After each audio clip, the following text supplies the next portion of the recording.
Hush, quiet now. The horrors of a small town are meant to stay secret. If such secrets leave the outskirts, who knows what terrors might arise. Now, let's begin. Everyone who lives around the New Jersey Pine Barrens knows a bit about the Leeds Devil. You probably do too. It's a cryptid like any other. Also goes by the alias Jersey Devil. It's a popular staple in the culture of the small township I live in, and a welcome one at that, as it is the sole contributor to our tourist industry. You'll find thematic shops, restaurants, and sometimes even hotels dedicated to this urban legend. The lore goes something like this. Way back in the 18th century, a woman named Jane Leeds, sometimes called Mother Leeds, had a large family of 12 children. One day she found out she was pregnant for the 13th time, and out of frustration, she cursed the unborn child, declaring it would be the devil. 9 months later, on a cliché dark and stormy night, she gave birth to the boy, and though at first it was a normal human, it morphed into some sort of creature, with hooves, a goat's head, bat wings, and a forked tail, before taking off out of the chimney and into the Pine Barrens. Of course, no local really believes any of it. Maybe one night your grandfather would tell a story about how he swore he saw it while locking up the farm, or something like that. Then you'd give him a laugh, say, "Sure, Grandpa," and forget about it. At least, that's how it was for me. Being introduced to the mythos so early on in my life, I developed a bored outlook over it, not believing in any part or respecting the legend. Little did I know on my 19th birthday, that was all going to change. I had been celebrating most of the day with my two closest friends, Tom and Marie. It was great. We hung out by a little creek, drinking and skipping rocks, enjoying each other's company. In my town, there wasn't much to do beyond a rundown arcade and a theater that only rotated titles every 3 months, so it was often more fun to just hang out. Anyway, everything was going well. We were preparing to head back soon as it was getting dark. I think I was pretending to be a mugger or something like that with Tom, using the flare gun my dad gifted me earlier that day as a prop. This goes on until we hear this rustling in the bushes on the other side of the water. Soon after, some girl pops her head out. The first thing we noticed was that she was covered in mud, like all over her face and clothes. She just sort of stares at us, and we stare back until Marie says something. "Hey, are you okay?" The girl looks behind her quickly before she walks down the bank, hesitantly, and starts crossing over to us. As she gets close, we can make her out better. We were all in our late teens. She was probably 9 or 10 at most. She was wearing a long dress of sorts, white and baby blue, which really made the mud stick out even more. She crossed the rocks and finally steps out onto our bank. She looks at all three of us before she goes up to Marie and hugs her around the waist. Then she starts to cry. Marie looks at us, mouthing, "What the heck?" She then starts trying to talk to the girl. Me and Tom are just staring, almost laughing from how crazy all this was.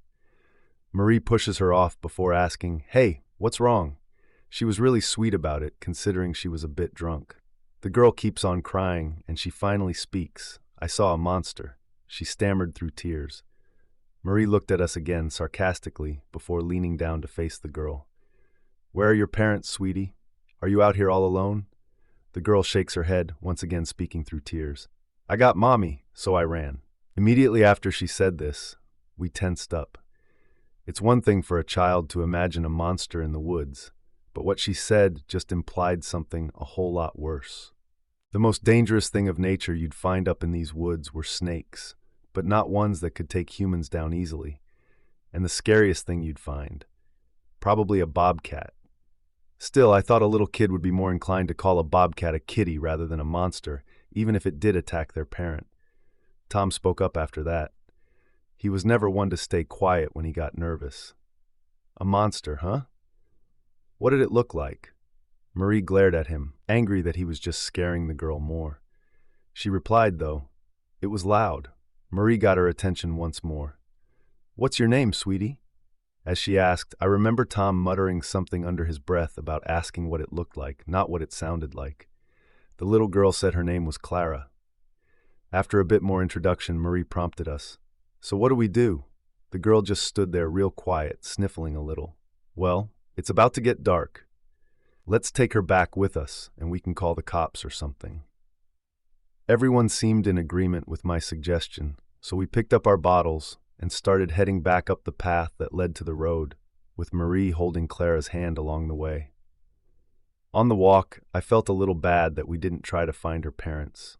I mean, it would have been a bad idea to walk through the woods just as the sun was setting, but they must have been worried sick, maybe even injured. Clara wouldn't or couldn't give us much more info about the thing she saw attack her mom, but our best guess was still a bobcat or something like that. Where we were, none of our cell phones worked, so we had to walk maybe a mile or so to get even minimal reception. Otherwise, we would have called the cops much sooner. So down the road we went. It was dark, yeah, but familiar enough to the three of us that we knew exactly where we were going. Clara was obviously scared, being in an unfamiliar place, but she clung to Marie, trusting her for whatever reason. The little girl kept pace with us pretty well. Up until then, it was a quiet night. Before we heard a sound, it was like timber, trees falling over. It sounded far away at first, gradually growing closer. It never got too close, though. Clara was scared, and me and my friends found it odd. It was a really loud sound, like a whole tree was falling over, and we heard it multiple times. It wasn't too rare considering all the dead, rotting trees out here, but to hear it so often indicated something else other than decay causing it. All of a sudden we hear a different noise, like big wings flapping. It rang out directly overhead. It was fast, and when we looked up, we didn't see anything against the dark sky. After she heard it, Clara began to freak out, saying, "It's back! It's back! It's back!" She kept chanting this, hypnotized by the noise. Marie tried to snap her out of it, but she just kept going off and wouldn't keep walking, so she picked her up, carrying her as we moved along. Tom was mad, though, and a little scared. "What the heck was that?" "I don't know," I replied. "Just a big bird, I guess."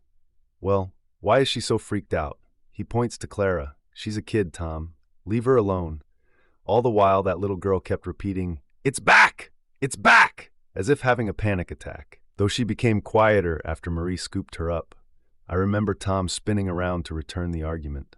Before he just stopped, mouth agape. He was in front of us, so the rest of us stopped too, looking at him. "What is it?" He kept staring over our heads before he finally raised a finger pointing behind us. "What is that?" We follow his index finger, which points down the road. It's all black until maybe 200 meters away, where a retro streetlight shined down onto the pavement. Under it, we saw what appeared to be a horse. A real big but skinny horse, deep brown. We couldn't make out a mane or anything, but it sure looked like a horse. It was facing towards us, perfectly still. We all stared at it except Clara, who had her face pressed against Marie. "Is that a horse?" As soon as she spoke, it clicked in all three of us. The little girl saying monster, the trees being pushed over, the sound of wings. The idea came to me, and I knew the others pictured it too, as everyone became really quiet. There were no wild horses out here. Heck, I don't even think a horse would have the eyesight to see us from that distance, nor the patience to stay as still as a statue. We weren't looking at an ordinary animal. No, we were looking at the Leeds devil. Tom walked backwards a little. "Guys, maybe we should pick up the pace." The terror was evident in his voice. We started to walk with him real quick, as we kept our eyes on the thing. It stayed still until we cleared another 100 yards, and then it changed. This is going to sound insane, but all three of us watched as the thing stood up. It got up onto its hind legs only, as its front ones hung ahead like arms. Then it walked forward a little, still on its back legs. Each pace was heavy and deliberate. We could hear it hit the ground each time. Eventually it got faster, and so did we. I remember Marie passing the little girl to Tom as we began to run. Right away we heard the thundering hooves pick up, getting impossibly quick. And then they just stopped. We turned around once more to see the thing not running anymore, but gliding on these huge leathery wings. It was coming straight towards us. We all ducked as it narrowly zoomed over our heads. We heard another flap a few seconds later, and I knew it was turning around. It was moving so quick we couldn't really use our eyes to pinpoint it. We just followed the noise of the air being disturbed. The little girl was screaming, but the rest of us were quiet. There were only a few seconds left before whatever it was would come back down for another pass. Knowing this, I tried to take action. My heart was beating out of my chest as I slung my backpack over my shoulder. I unzipped it, rustling through the snacks and drinks to find the flare gun that I'd been playing with earlier. I could hear the huge beast flapping and gliding around us in circles. Without thinking too much, I grabbed the flare gun, shooting it up into the air, directly above us, not aiming at anything in particular. Lucky for us, my dad gave it to me already loaded. It made a big squeaky noise, and this bright red ball shot up from the gun, whizzing through the air. As it did, I heard this ungodly scream from the side of the road. To this day, I still can't accurately describe it. It sounded like a cow, yeah, but strained, and with its pitch lowered. After the thing screamed, we heard a few more heavy flaps as it seemed to flee before crashing through the trees. A minute later, and it was all over. The night was quiet again, and the thing was gone. We looked at each other, with Tom still clutching Clara awkwardly, like he was holding an oversized football. We jogged the rest of the way. As soon as we got in cell range, we called the police. State officers met us a few miles up, with 2 old Crowned Vics. I recall them being really suspicious of us. They thought we were high off of something. When the little girl corroborated what happened to her, they relaxed a little. I think they wrote it off as some sort of wild animal attack. One of the officers took Clara with them, and that was the last we ever saw of her. I don't know what happened next, but I sure hope they found her mother. Suffice to say, me and my friends respected the legend a lot more after that. We never saw it again, up until I moved out of state. Sometimes when I tell the story to others, they insist it was a wild horse chasing us for one reason or another. All I know is that horses don't have wings. Good luck to any people living around the Pine Barrens out there. Stay safe. This happened back in August 2019 in the small town of Republic in Washington State. This story was told to me by my other friend Cliff. The reason I went to Republic was to visit my mother. I left her house when I was 20, and now I'm 22. My mother said she was getting lonely. My dad had left her with me as soon as I was 6 years old for no given reason at all, and I have a soft spot for my mom. So of course, I would go to her house and keep her company. As soon as I arrived, I immediately called her. I sort of forgot exactly where she lived, so she told me where her address was. When I was at her house, she greeted me with open arms, just as she used to when I was little. We talked and talked. I never forgot how much of a talker she was. Before I moved, I always saw her chattering about with her friends about whatever was on their minds. I always assumed it was boring stuff. So I never intervened, nor did I want to be anywhere near them while they talked. Anyway, I found her in the kitchen, making something for dinner. She called me over, saying that she was missing something from the food, and told me to go get some from one of the stores nearby. Without hesitation, I replied with a yes. After all, I loved taking walks by myself. Now, you should know I'm a girl. Guys might think you shouldn't be walking by yourself in the dark evenings, but listen, my mom didn't raise a cowardly little girl. She taught me self-defense, and I knew how to handle small weapons and fight. Anyway, it was evening now. I was able to go out and get whatever my mother wanted. It was both sort of cold and sort of warm, but I didn't mind. Not too many people were out and about, but I knew better. Creeps could be out there hiding where you'd least expect them. I always kept a good eye out, so like I said, I'd made my way into the store and I found what my mother wanted pretty quick and exited. Not long after that, a bad feeling started to crawl over me, like a very bad feeling. The type of feeling you get when something bad is about to happen, or when something bad is nearby. I've only had this feeling a few times ever since I left my mother. Most of them weren't even that bad. I walked alone on the dark sidewalk. The feeling of dread was starting to make me want to stop walking altogether. It seemed the closer I got to my house, the more quickly the bad feeling washed over me, like rain. I started to clench the small knife I had in my bag, fearing that some creep would literally jump out from out of nowhere. Then I stopped. I scanned my surrounding area. Nobody there, or at least that's what I thought. What is that? I immediately thought as my eyes saw something in the distance.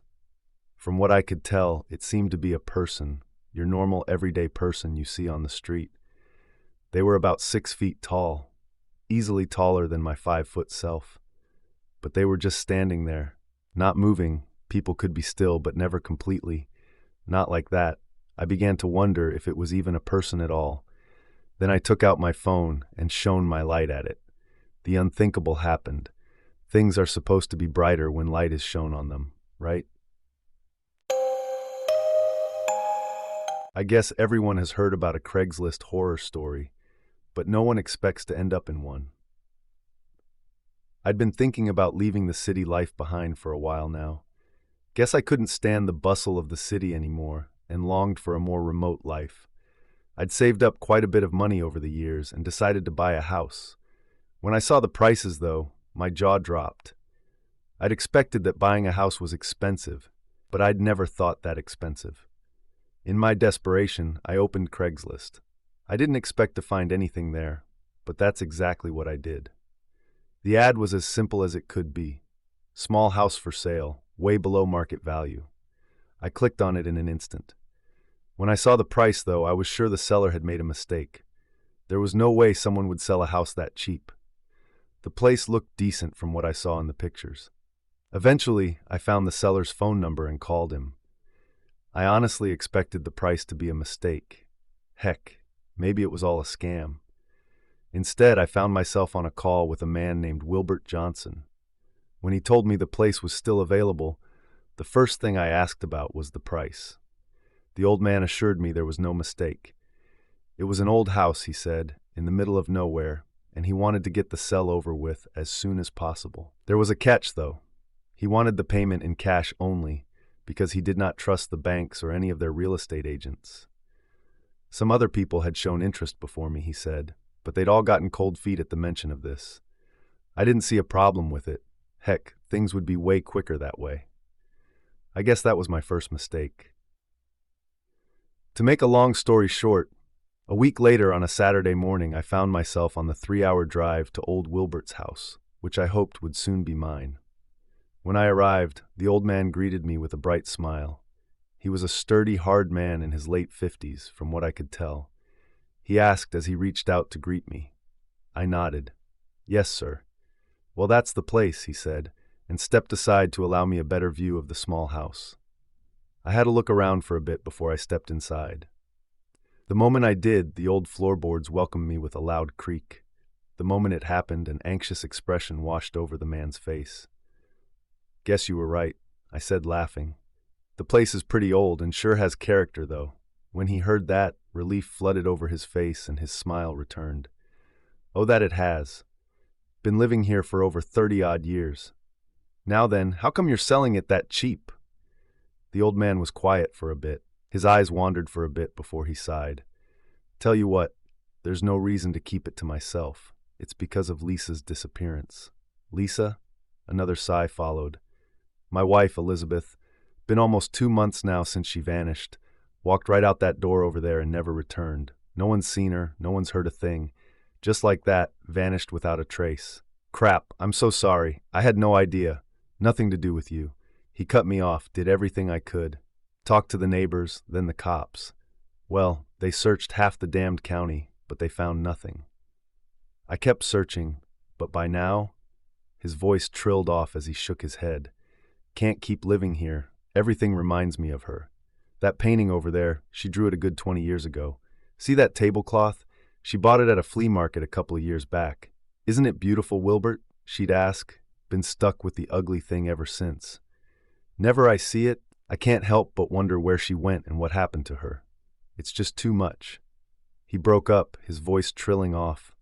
I stood there shuffling around, not sure what to say. I was never good at those things. People things, I mean. After a few moments, I opened my mouth when I heard something. It was a small, quiet sound, like scratching. In a moment, old Wilbert stepped up to an old radio and turned it on. I stared at him as the music drowned out the sound. Sir, what are you? When he noticed my stares, he looked embarrassed and turned the radio back off again. Well, that's another reason the place is so cheap. So what's causing it? Ghosts. I stared at him, but his expression didn't change. I opened my mouth to inquire what the heck was up with that when he burst out laughing.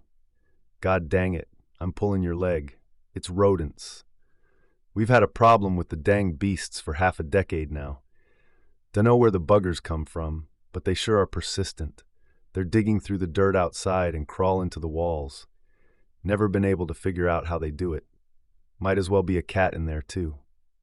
Heard they sometimes crawl after mice or cat and end up getting stuck.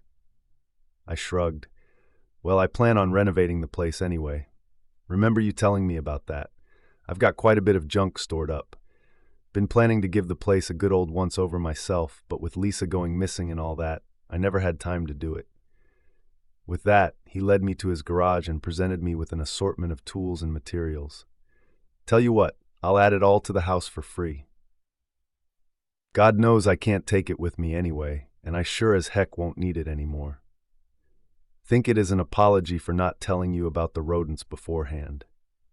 I thanked the old man wholeheartedly. Looking at the amount of stuff here, I might as well be looking at $50,000, heck, maybe even more. We talked more while the old man led me through the house. Here and there he stopped me and told me what sort of renovations he had planned and gave me detailed advice. Start with the second floor. Use this or that material. Do this that way, and so on.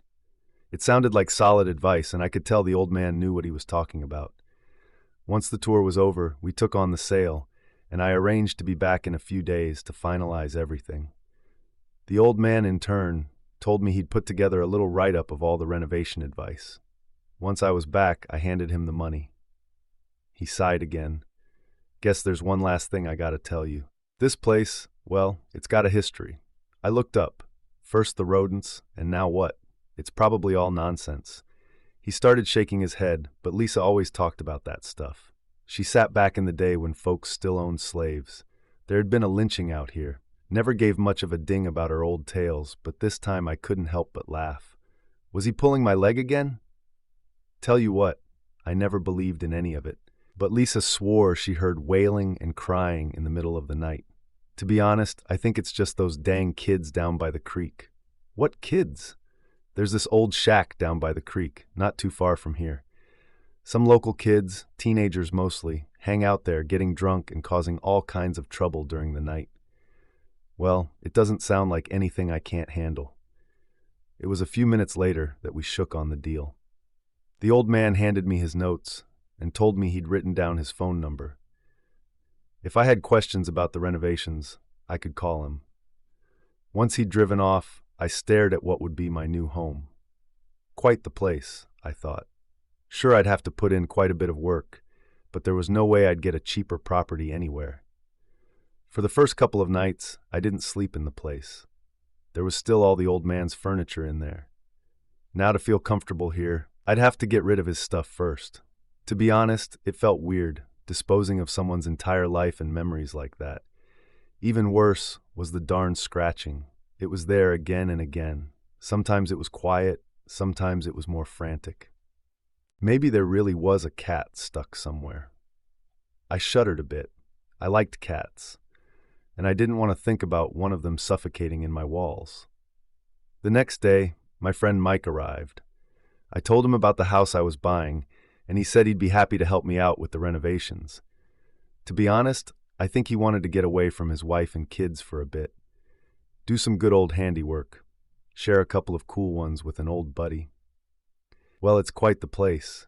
You really get it that cheap. Yeah, it's because the place is haunted, and there are mice in the walls, and rats, and cats. Mike gave me a weird look. Come on, I'll tell you all about it over a beer or two. As the two of us sat on the floor in what would one day be my kitchen, I told him all about old Wilbert and the stories he'd told me. As if to prove that I wasn't bullcrapping him, the frantic scratching started again for a moment.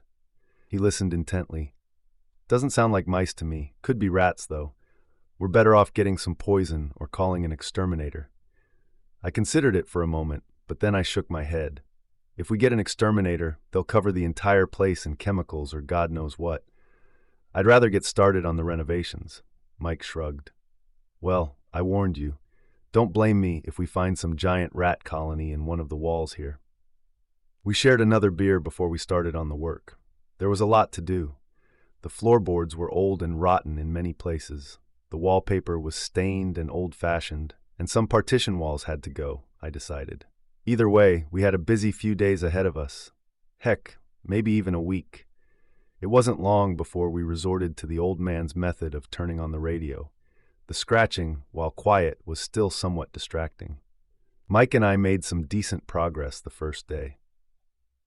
At first, he wanted to get himself a hotel room in the nearby town, but after a bit of back and forth, he agreed to stay. We spent the evenings talking about old stories from high school and college, and often Mike would tell me about his wife and kids. As much as he told me he was happy to have some time away, I could tell he missed them already. During our third night at the place, he woke me up in the middle of the night. "Dude, you hearing this?" he asked in a quiet, hushed voice. As I listened, I could hear the scratching, but there was something else. It was quiet, coming from quite a distance, but I was sure I heard it. It sounded as if someone was wailing or crying. I thought back to the old man's story about the lynching and what his wife had heard. Then I shook my head and remembered what he told me about the kids out here. Probably some drunk kids screwing around. The old guy told me they're gathering down by the creek to get drunk. Maybe they thought it'd be fun to mess with the new guy. Mike nodded, but he still looked unnerved. "Yeah, I guess you're right. Want to go out and teach him a lesson?" I laughed, but shook my head. There was no way I'd go out in the middle of the night to chase some teenagers. I also didn't want to become known as the local crazy guy. Eventually, we got back to sleep. Still, somehow my mind lingered on the story.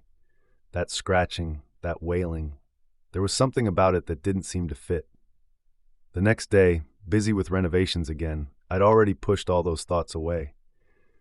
Guess that was my second mistake. We doubled down on our efforts, me trying to find a hint of those darned rodents, and Mike most likely wanting to get out of here. He'd always been the superstitious type. When the wailing started again on the fourth night, Mike told me he'd get a hotel room if it would persist.